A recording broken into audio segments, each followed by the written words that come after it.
I'd like to call the Macomb City Council Committee of the Whole to order, please, if the clerk would call the roll.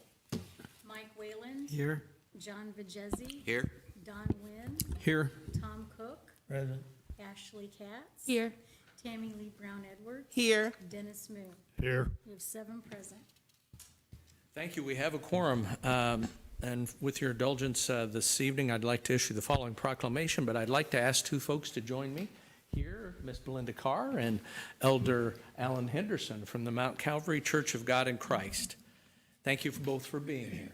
It says, whereas Juneteenth is the oldest known celebration commemorating the abolition of slavery in the United States and the emancipation of African American slaves throughout the Confederate South, Union soldiers landed in Galveston, Texas on June 19, 1865, with news that the war had ended and enslaved were now free, more than 2 years after the Emancipation Proclamation was issued on January 1, 1863. And whereas on that first Juneteenth, a name that combines June and 19th, the people of Texas were read General Order Number 3, which stated, the people of Texas are informed that in accordance with the proclamation by the Executive of the United States that all slaves are free. This involves an abolition, equality of rights, and this involves an absolute equality of rights and rights of property between former masters and slaves, and the connection heretofore existing between them becomes that between an employer and free labor, end quote. And whereas in 1997, the 105th Congress of the United States passed Senate Joint Resolution 11 and House Joint Resolution 56, officially recognizing Juneteenth Independence Day in America. And whereas it is fitting that we should recognize the Juneteenth national observance in Macomb, Illinois on June 19th, 2021. And whereas the Mount Calvary Church of God in Christ will hold a celebration to commemorate Juneteenth on their grounds located at 1500 East Pierce Street, which will include music, games, food, and information for all ages. Now, therefore, I, Michael J. Inman, Mayor of the City of Macomb, Illinois, do hereby proclaim June 19th, 2021 as Juneteenth Celebration Day, and I urge all citizens to become more aware of the significance of this celebration in African American history and in the heritage of our nation and city. And I encourage residents, schools, businesses, and community groups to celebrate Juneteenth with the folks at Mount Calvary Church of God in Christ as a day of remembrance and celebration. So I'd like to extend this to both of you, and I'd also like to extend an offer for you to tell us more about what we have to look forward to this Saturday. Thank you. First, I would like to thank the mayor and his executive board, along with the board that's here today, for acknowledging this and allowing us to come forth and receive this proclamation. It is definitely an honor to be able to celebrate this time of year. We've come a long way from that significant time. We still got a long way to go, but I'm thankful that here in Macomb, we are acknowledging that and working on doing better at getting there. We have a few activities that are taking place on the property, so I'm going to let Belinda Carr come and talk about these activities and tell them about the theme that we have for that here. The theme is the hope, the struggle, change. Real simple.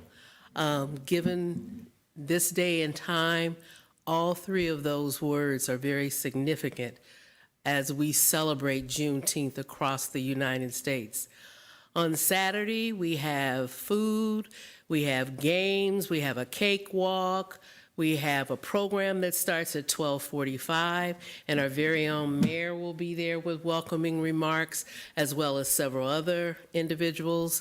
We have children that are going to be on the program, so it's a fun-filled day. We also will be, the health department has partnered with us, and they'll be giving vaccination shots that day. So if you know of someone who still needs a vaccination, and we're doing very well in McDonough County in terms of our numbers. We're not completely there yet, but we are getting there. So with each of you helping to encourage people, we can close that gap. Okay, thank you. Just real quickly, Belinda, If I remember correctly, you were one of the instrumental people in bringing this to the Macomb community several decades ago. We won't go into the exact number of years, but it's been a long time commitment for you. So thank you very much for all that. Thank you.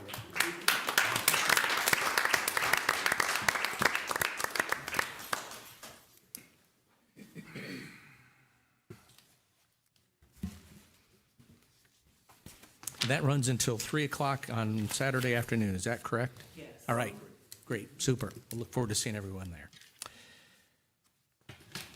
Under the public comment section of tonight's agenda, citizens wishing to address the city council on matters germane to the agenda of the meeting will be limited to 3 minutes and are asked to be brief and concise in making their remarks.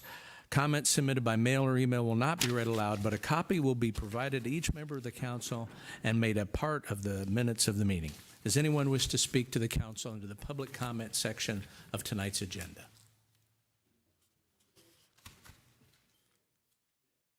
Alrighty, hearing none, we'll move on to item number 1. Discussion on an ordinance to create a Class P plus SS liquor license for Macomb Market LLC, doing business as Jackson Street Market. This ordinance had first reading at last Monday's city council meeting. I would note that Mr. Sparrow is here on behalf of the applicant.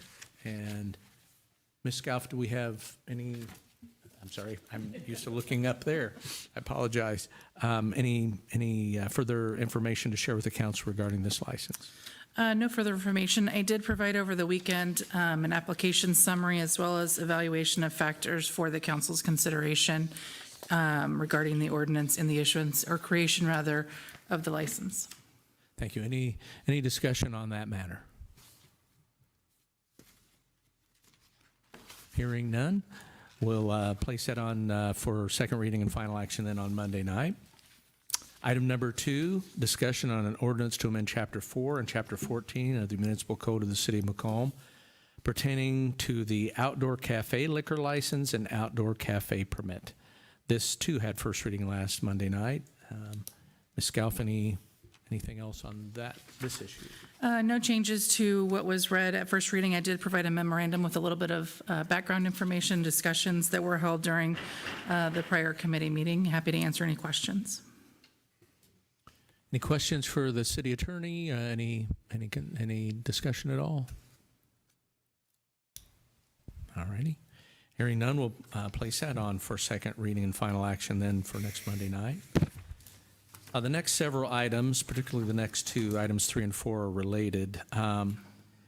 So item number 3, discussion on soliciting bids for loan financing for the wastewater equipment purchases. There's a memorandum in your packet from the Public Works Director, Ms. Ortman. Alice, would you mind coming up and going over the memorandum for us, please? Thank you. The item before you is a means of financing badly needed equipment for the wastewater treatment plant. This form of financing is a loan that the city takes out directly. We would solicit bids from local banks to finance the equipment purchases. This was done previously for a piece of equipment. The jetter truck was done this way a few years ago, and it's a good economical way to be able to purchase rather expensive piece of equipment that are needed for the operation of the department. So I am requesting permission to put together a request for bids from local financing for this equipment. Any questions for Alice? Any discussion? Would note that this is in the FY 21-22 budget you've asked for or allotted for about $510,000 worth of equipment purchases. Is that what you'd be looking to finance? Right now, we would just be looking for the 360. My intent was to write the RFQ so that it would cover both, the whole 510. We'll only be going out for bid for the camera truck right now because, as you may have heard, it's hard to get trucks right now, and we're not going to be able to get good competitive bids on the boom truck right now. So we will put that off for a little bit longer. Alderman Moon. Where do we stand with the jetter truck? Is it almost paid off, or? I believe there's 2 years left. 2 years left. Yes, and that interest rate was 4%.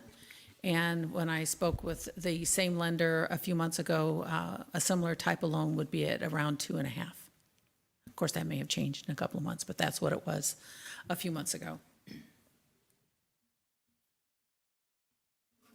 Mr. Coker?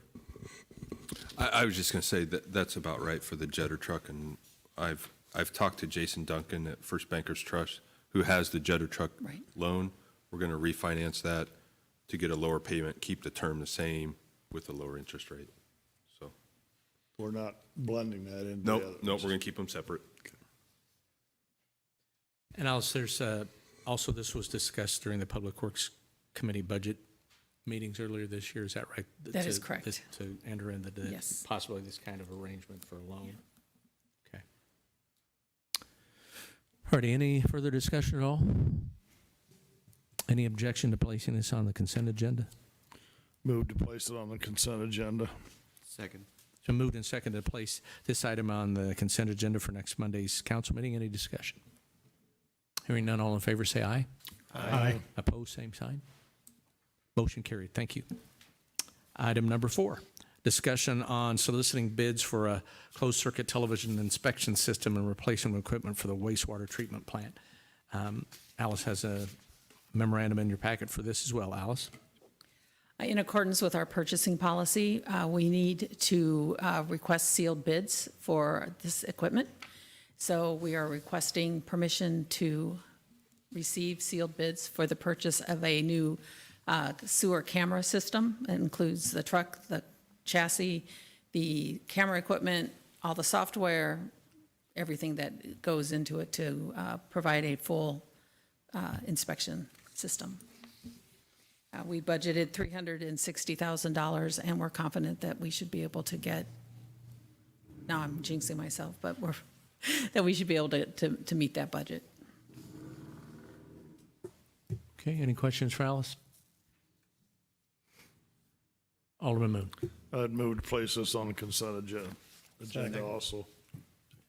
Been moved and seconded to place this item on the consent agenda as well. Any discussion?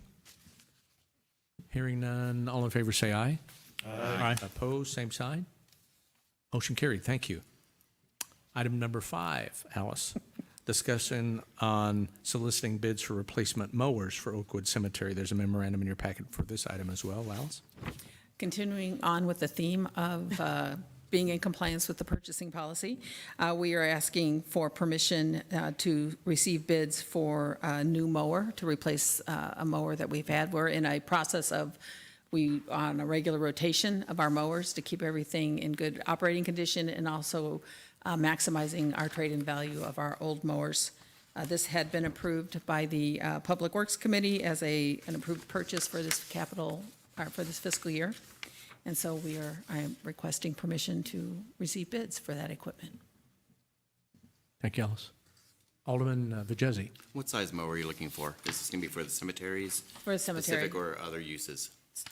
Cemetery, Okay, and how big? 60, I believe. 60. If that's not right, I'll let you know, but I think it's 60. Thank you. Alderman Brown Edwards. Yes, thank you. Can you tell me what is the age of that current mower?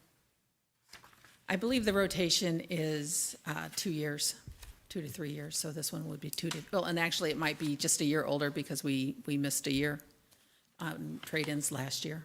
Okay, thank So, you. yeah. Any other discussion?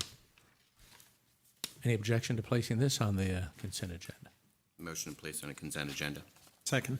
Moved and seconded to place item number 5 on the consent agenda for next Monday's council meeting. Any discussion on that? Hearing none, all in favor say aye. Aye. Opposed, same sign. Motion carried. Thank you.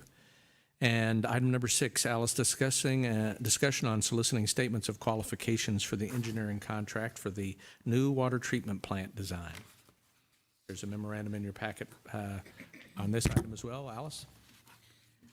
So in going through the planning for the rates and the adoption of the new water treatment plant that was approved by the council earlier this year, we had included the cost to design this new system and demolish the old treatment plant. And that's a considerable amount of money. And in some places, they would have just automatically given that to the engineer that had done the facility plan. But I felt that this was such an important project that I wanted to make sure that we got the right engineering firm. And that engineering firm may be Mowers Studs. I'm not saying that it won't be, but I think we need to do our due diligence and make sure that we're really getting the right engineering firm, one that's got experience designing plants from scratch, and this particular type of plant as well, so that we're confident we're getting the best system that we can get, because that system has to last us for a long time. So I'm requesting permission to develop a statement of request for qualifications that will outline the requirements of the project and what we're expecting from an engineering firm, and then send that out and see what we get. Thank you, Alice. Any questions? Alderman Vajezzi. Just a quick question. Do you recall, we had done this once before a number of years ago to request qualifications. Do you remember approximately how many different companies had sent in information?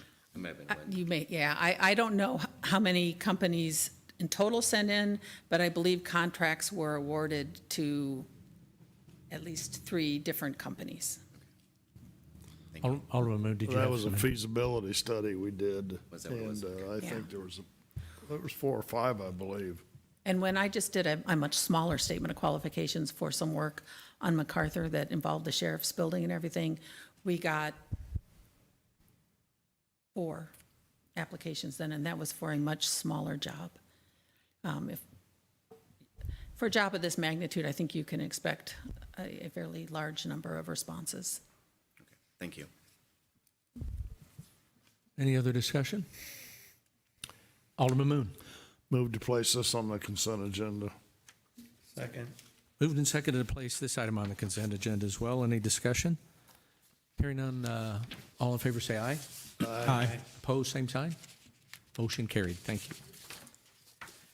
Item number 7, discussion on accepting the Durham School Services Pricing proposal for GoWest and Demand Response Transportation Services. There is a memorandum in your packet from the Community Development Coordinator, Mr. Bannon. John, could you come and go over that for us, please? I think you have about the next 4 items as well. Yes. Thank you, Mayor. If you look at the memorandum, there were, in the request for proposals that was published for the City of Macomb GoWest Fixed Route and Demand Response Systems, there were 2 contractors that attended the site visit, but there was only 1 complete proposal submitted. With concurrence from the Illinois Department of Transportation, staff entered into negotiations with that company, Durham School Services. The initial bid increased the cost by about 34%. The second submittal revised that to 26%. We did go through 3 further rounds, but the contractor was not willing to change the price by more than 0.9% in exchange for terms such as guaranteed service hours, I think $25,400 for demand response, and the option to open pricing annually. That was about $17,000 for a budget of over $1 million. So staff recommends accepting the second bid, which will increase costs by about 26%. The details are therein, but this is a annually renewable contract for 5 years, so it is a 1-year commitment, annually renewable beyond that. But asking for City Council to authorize the mayor to accept the attached pricing proposal for that 26% increase. I'm happy to answer any questions. Any questions for John? We had 1 bid, is that right, John? We had 1 complete proposal, so there's a limited leverage.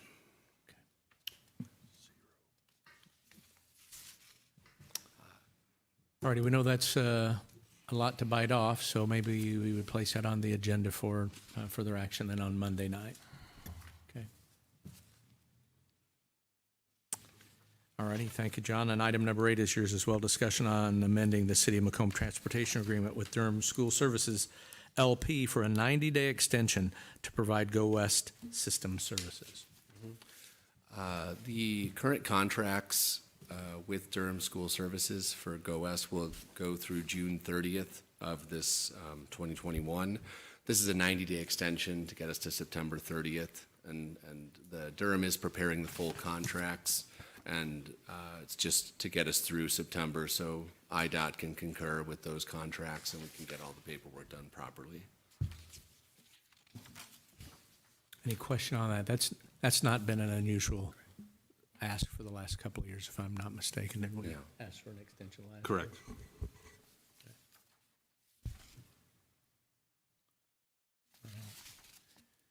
All right, if there's no other discussion, we'll place that on for action then on Monday night. Item number 9, discussion on amending the McDonough County, City of Macomb, and Hancock County Transportation Agreements with Durham School Services L.P. for a 90-day extension to provide demand response services in McDonough and Hancock counties. John? Again, this is just that same 90-day extension for the demand response services. It'll get us to September 30th, just get us the time to get the full contracts concurred by IDOT. Any questions? Alderman Moon. What is our contract with WIRC on management of the transit system? I mean, it would end June 30th of this. And we're not extending it? Correct. Yes. Okay. Because I noticed they've got contract manager partial on their chart. Okay, just wondered. Yeah, we'll revise. But again, the intent is the same 90-day extension. Any further discussion on that item? Alderman Nguyen, excuse me. I don't remember, was the other entities on board with this contract? I mean, with the demand? In terms of. Hancock and, Yes. they were? Yes, Hancock County is. I know that there was a little discussion on that, but. The transit director, Miranda Lambert, is actually at Hancock County board meeting tonight, so that's why I'm here, so. Okay. Any other discussion? Well, Alderman Moon. just for some clarification, there are no other entities, correct?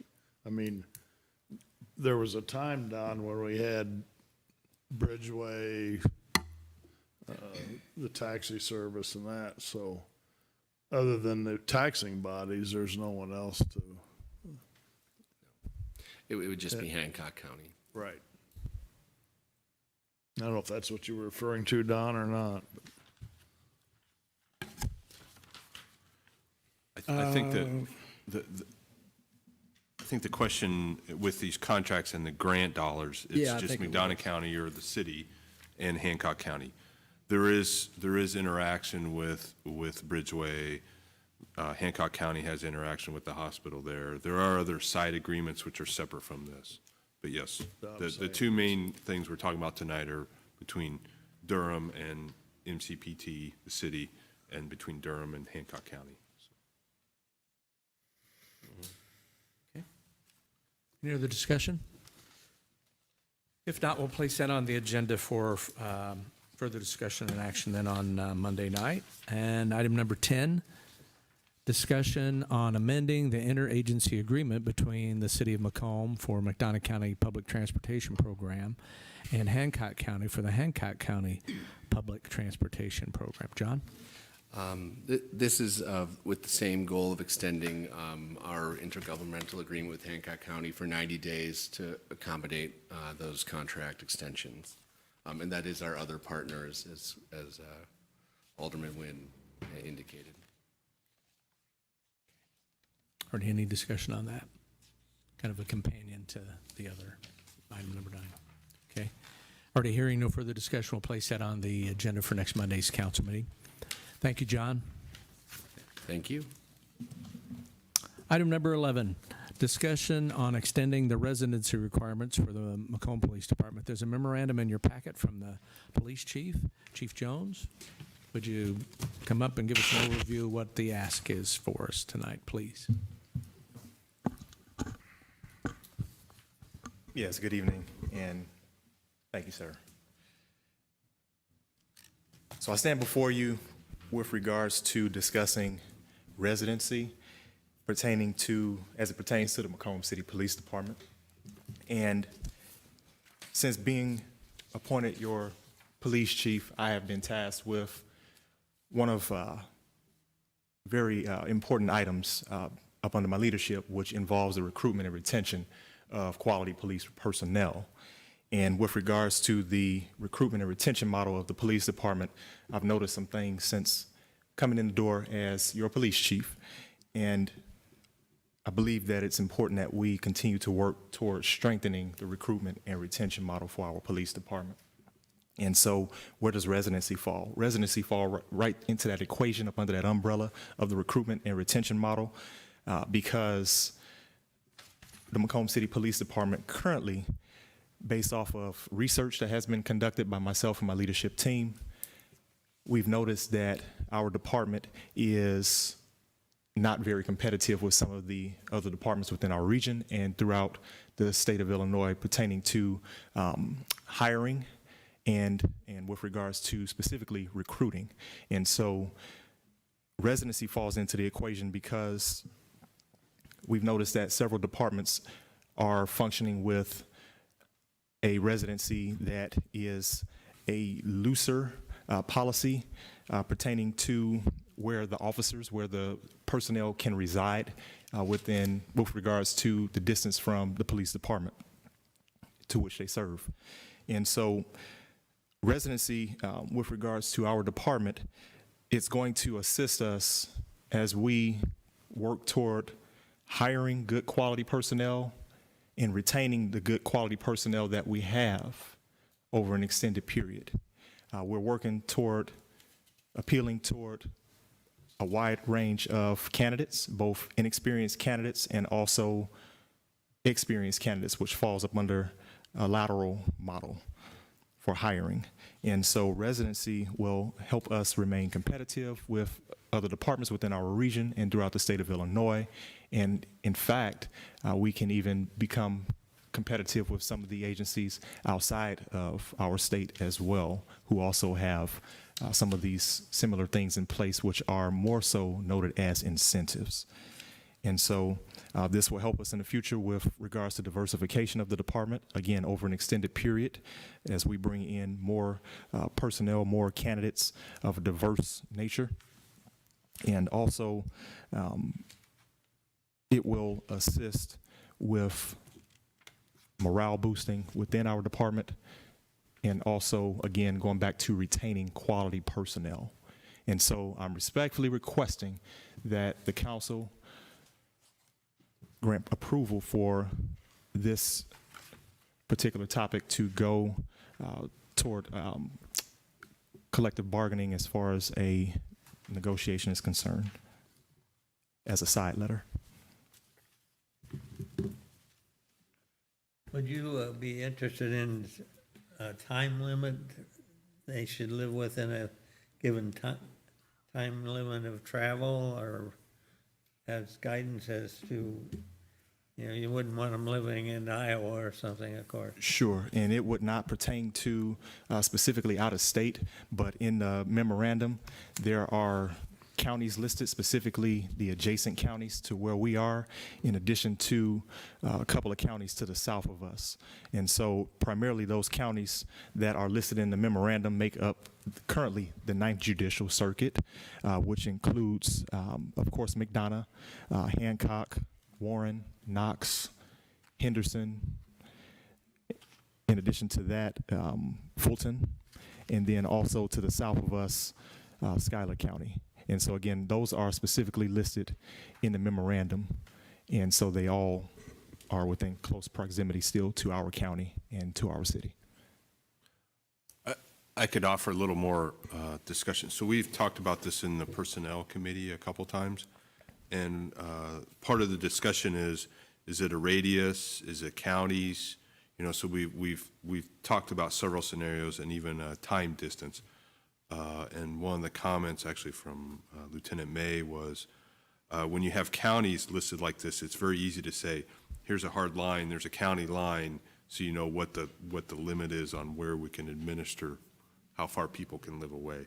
If we say a distance or a radius, that's a little harder to manage. Yes. You know, so what, you say you can be here in so many minutes, well, how fast you driving, what kind of roads they are, you know, so these counties that Chief Jones has mentioned, it seems easier to administer by having a list of counties, so we know exactly what the lines are. That's what we thought was the best way to go. And in addition to that, sir, the focus primarily is going to be the personnel that are on duty in the event that a major incident was to occur. And so those would be the first officers who would respond to said matter. And then, depending on the extremities or the caliber of the incident, then we will determine exactly who else would need to be called in for duty. Okay. Alderman Brown Edwards. Yes, thank you, Your Honor. Thank you, Chief Jones. I am hoping that you can share with us your rationale for including the 9th Judicial and Schuyler County as it relates to the competitiveness of other departments. So do most departments use their county and adjacent counties as well? Or do they usually stick to their judicial circuit? I just want to know how you came up with that rationale and how it compares to other departments. Yes, ma'am. Thank you. And with the City of Macomb and our county, where we currently are in West Central Illinois, we are uniquely set in a section of the state to where we don't have many metropolitan areas around us. And so we're going to be different in proximity compared to, let's say, for example, a Pekin, Illinois Police Department or a City of Peoria Police Department, where there are other areas that are highly populated around those particular departments in those particular communities. And so in our area, West Central Illinois, where we're primarily rural, we have the opportunity to stretch out our proximity a tad bit more for the purposes of still allowing the officers to tap into those areas as far as residency is concerned, but also it also will help us with future recruitment in some of the areas where those particular areas or the adjacent areas to them are somewhat more metropolitan. And so we can tap into those areas and hopefully recruit more for our department. Thank you. I do have an additional question, Your Honor. Ma'am. Can you also explain if you have any concerns with someone living outside of the county? I mean, obviously, this is something that you're proposing, and this is something that you want to initiate, feeling that this will make our department more competitive as well as retention and recruitment. But do you have any worst-case scenario concerns, someone living in a county beyond our adjacent county? No, ma'am. And again, I've been in law enforcement for several years, and the previous places where I've served as a peace officer here in Illinois, all of those departments, the majority of those departments had a residency to where it was primarily focused on make sure you get to work on time.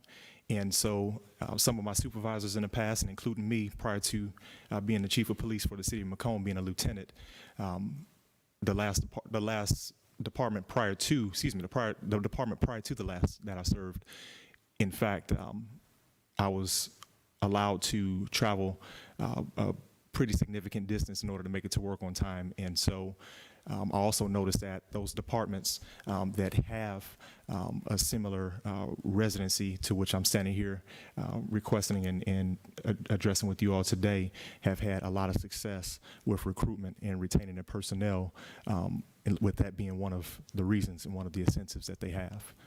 Thank you. Yes, ma'am. Your Honor, I have two additional questions, but you can. You still have the floor. Okay, thank you. Could you, you spoke about retention and recruitment. Can you speak to the staff that we currently have, the personnel? How would this affect them, or how would this benefit them?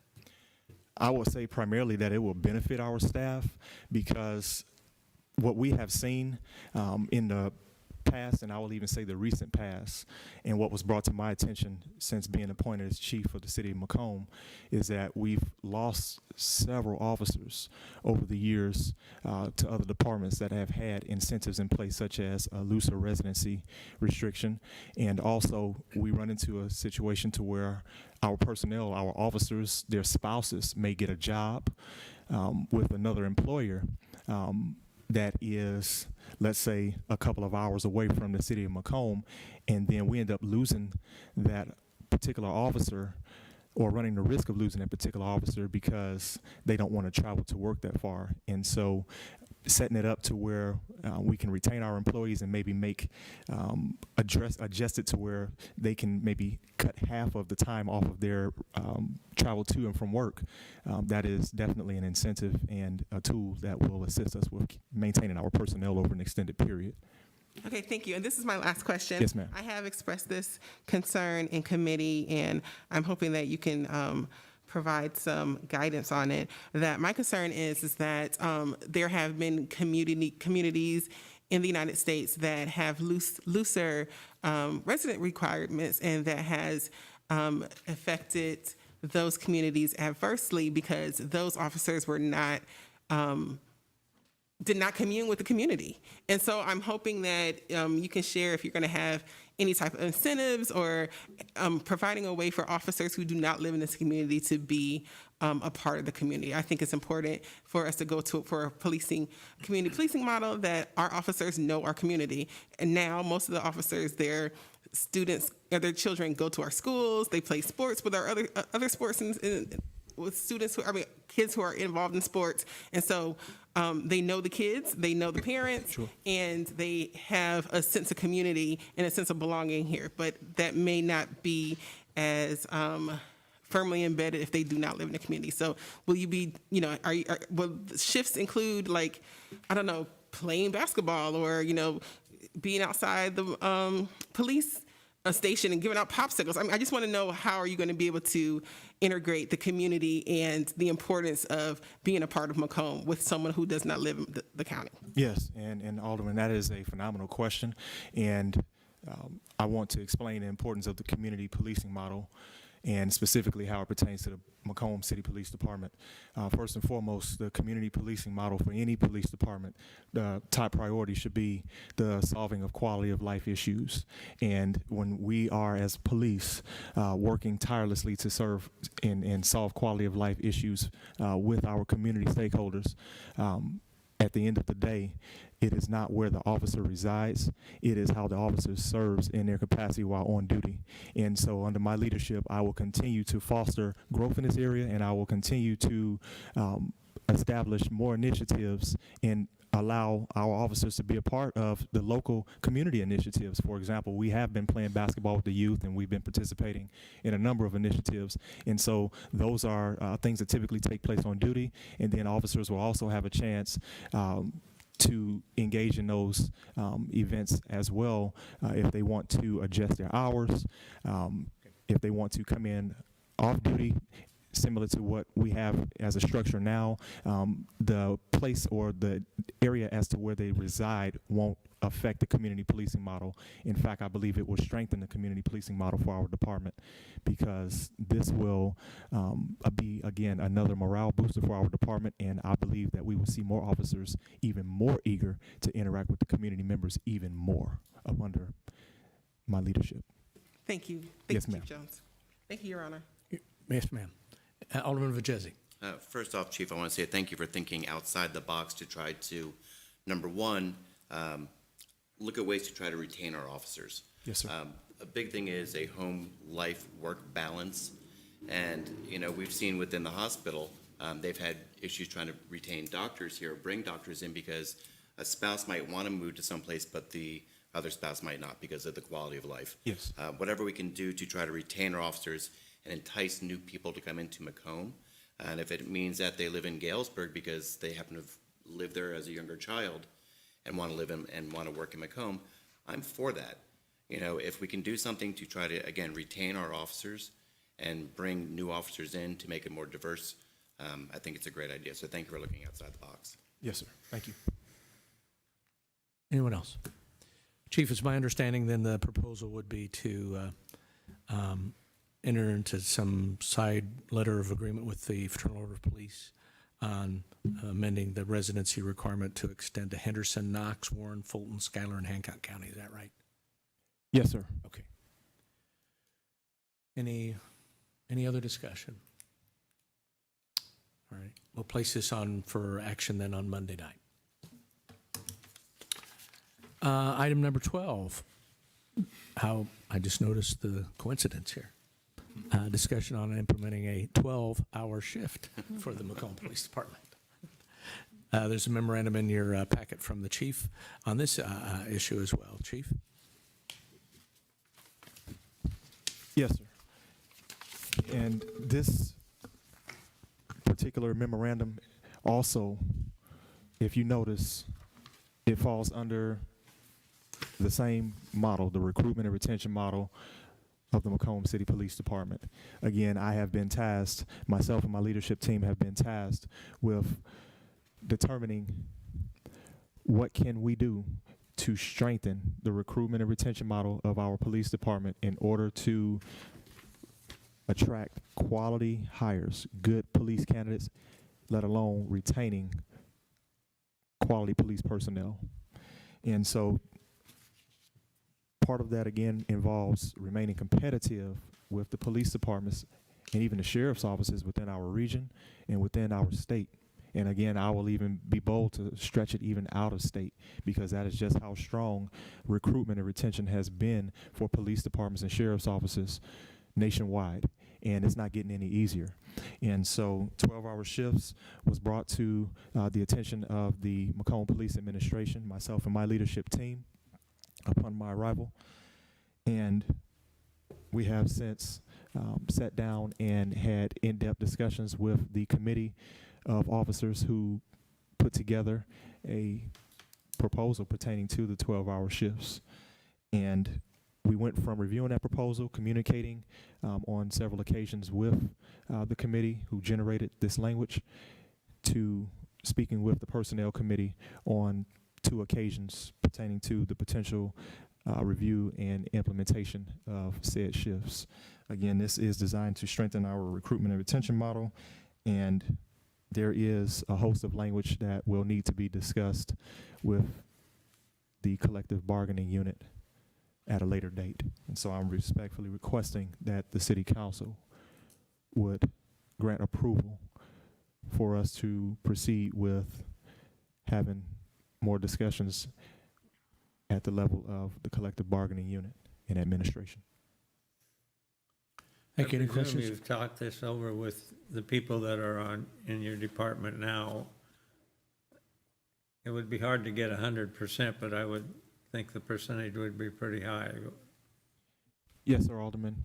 The majority of the department has been in favor of the shifts prior to my arrival as your newly appointed police chief, and these shifts have come up as well during individual interviews with the majority of our police personnel. So our request then would be for Monday night would be action to authorize the chief, the city administrator, city administration, and likely Alderman Moon from the city council to enter into negotiations in an attempt to see whether this is feasible or not. Alderman Brown Edwards. Yes, thank you. I have 2 questions for you. Can you explain the benefits of going on a 12-hour shift for the personnel and the benefit financially for the city to sign on for a 12-hour shift? Okay. The benefit for the personnel is definitely going to be morale boosters for our men and women of the Macomb City Police Department, but importantly, it's also going to assist with officer wellness, because currently our men and women who are tirelessly serving, providing 24-hour police coverage to our community on the current 8-hour structure, they are very tired because we have a significant shortage.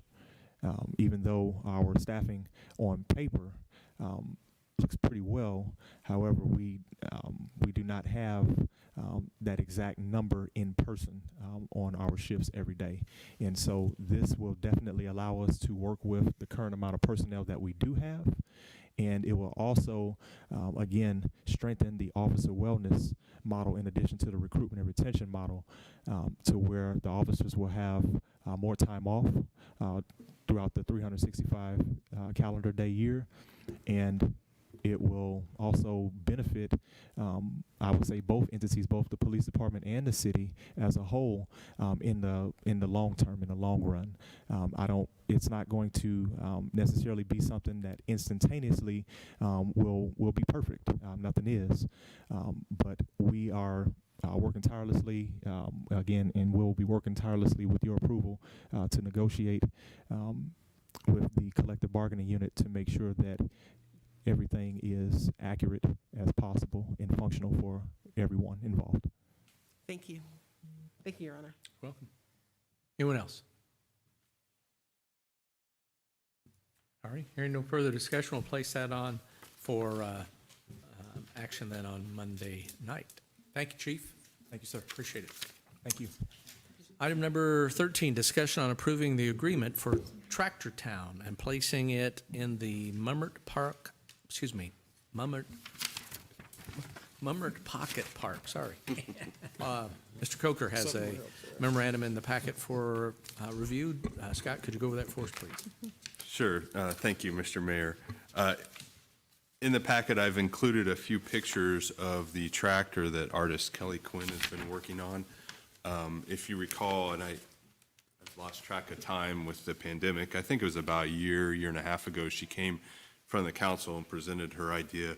She applied for a National Endowment for the Arts, Our Town grant. Unfortunately, she did not receive that grant, but she has proceeded with doing one tractor. It's a Farmall C tractor, antique tractor, and she's done a wonderful job. So what she's proposing is to place this, we've had several discussions about where it would go. It will likely be just straight south of the Bold Brew House. She will be providing the concrete, the labor for the concrete, the fence, the electrical for the lights that will go on the tractor. So there will be no cost for the city for this, but it's a great piece of artwork, and it's developing. You look at all the artwork that's downtown or close to downtown, and so we're really starting to become a destination, I feel, for artwork. So in the packet is the draft agreement, which we've gone back and forth several times with Kelly on that, and we think we have a good agreement. So we're asking for approval to place the concrete for the tractor, and the tractor's almost ready to go on site, so. Any questions regarding the agreement? Alderman No, Vajesi. but I've seen the picture, and it's very spectacular looking, and it will be an eye catcher right there at that corner. Unfortunately, it's red instead of green, but Well, like I said, she has plans to do more, so I'm sure there will be a green one, maybe yellow one, other varieties later on, so yes. Thank you. Alderman Vajesi. Just a quick question.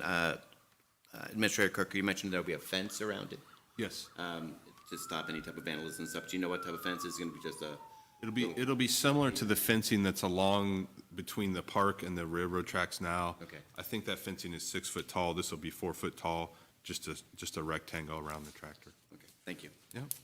Alderman Brown Edwards. Yes. Could you explain, she did a fabulous job, and I know the community did too. I know there were several work days to work on this tractor. Can you tell me, is this going to be a permanent installation, and will it cycle out like the art that we already currently have?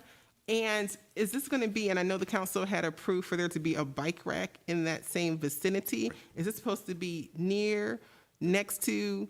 Sure. Pull that out and put it someplace else? No, the bike rack has been installed. The bike rack's there if you go Yes. over there. This will be farther to the west, away from the intersection some amount. We really didn't want the tractor right at the intersection because it may be too distracting, so that's why we're moving it a little farther west, farther into the park. And to give the pad and the fence around it enough space, there's really only one place about like I said, directly south of the coffee shop that it will go, south of the current sidewalk.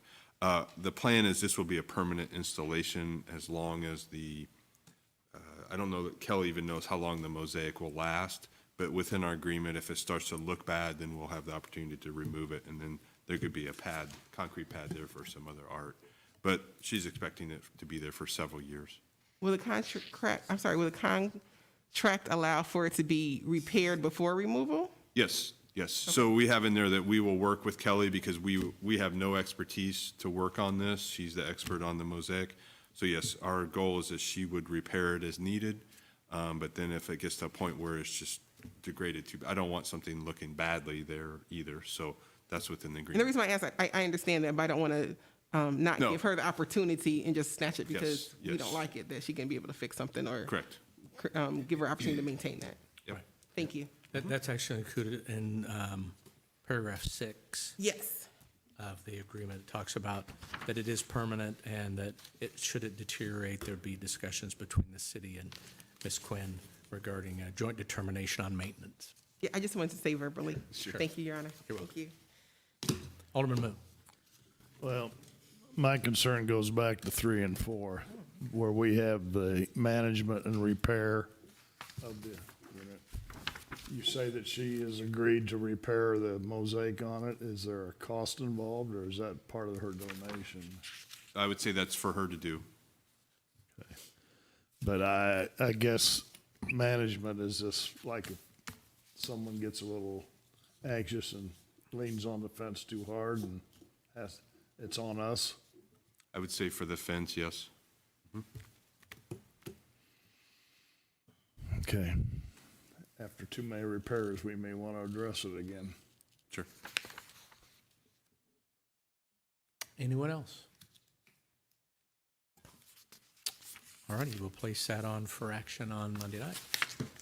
There is no other business. I have several items of information I'd like to share with you, if that's all right this evening. First and foremost, congratulate Chief Jones for his recent graduation from the Distinguished Traffic Institute of Northwestern, Command and General Staff, and serving as the president of his class. So, Chief, thank you for that. We went over last Friday, Mr. Coker and I went over and witnessed your graduation ceremony in a very nice speech that you gave to your peers in that class. So congratulations to you. Also like to congratulate Kristen Terry.